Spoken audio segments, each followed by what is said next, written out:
The Philippine Air Force, PAF, publicly acknowledged its interest in Japan's Mitsubishi F-2 as a possible future asset for bolstering its multirole fighter fleet. Air Force Chief Lieutenant General Arthur Cordura made the announcement during a press conference at Villamor Air Base in Pasay City, noting that the Japanese-developed aircraft is among several options being studied for long-term defense acquisition. Cordura also confirmed that a deal has already been finalized for the procurement of a dozen FA-50 Block 70 light fighters from Korea Aerospace Industries. The contract, valued at $700 million, was signed earlier this month and includes deliveries through 2030. This new batch supplements the previous fleet of FA-50PH aircraft received between 2015 and 2017. The Block 70 version brings marked upgrades, including superior avionics and combat systems, positioning it as both a lightweight combat platform and advanced trainer capable of reaching Mach 1.5. However, Cordura's mention of the Mitsubishi F-2 signals a broader ambition. Unlike the lighter FA-50s, the F-2 is a full-fledged multi-role fighter with significantly greater reach and payload, traits that align with the Department of National Defense's Comprehensive Archipelagic Defense Concept, CADC, the guiding doctrine for defending the nation's extensive maritime domain. Any potential purchase of the F-2, he emphasized, would depend on how well the aircraft integrates with this strategy. The F-2 is the result of a joint program between Mitsubishi Heavy Industries and Lockheed Martin, drawing heavily from the American F-16C Block 40 but undergoing dramatic re-engineering. With over 95% of the original F-16's design modified, the F-2 emerged as a specialized platform tailored to Japan's defense needs. Structural enhancements, particularly a 25% increase in wing surface area, enable higher payloads and extended range, while also improving low-speed handling and stability.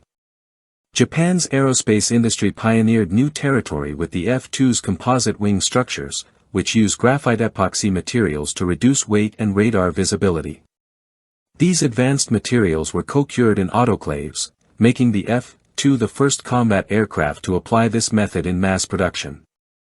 Complementing these changes is a redesigned horizontal stabilizer and a broader forward fuselage that houses a Japanese-developed AESA radar system, the J/APG-1 or J/APG-2, technology that beat Western counterparts like the F-22 in field deployment.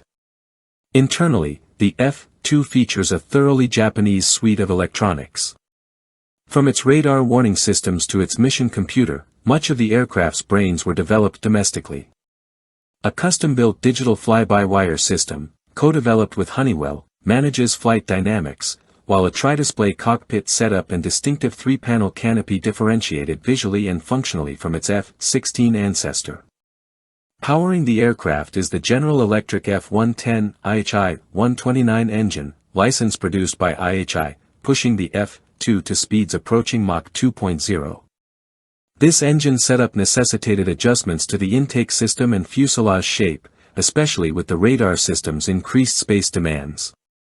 The entire aircraft was re-engineered to support these modifications while ensuring maintainability under Japan's logistical ecosystem.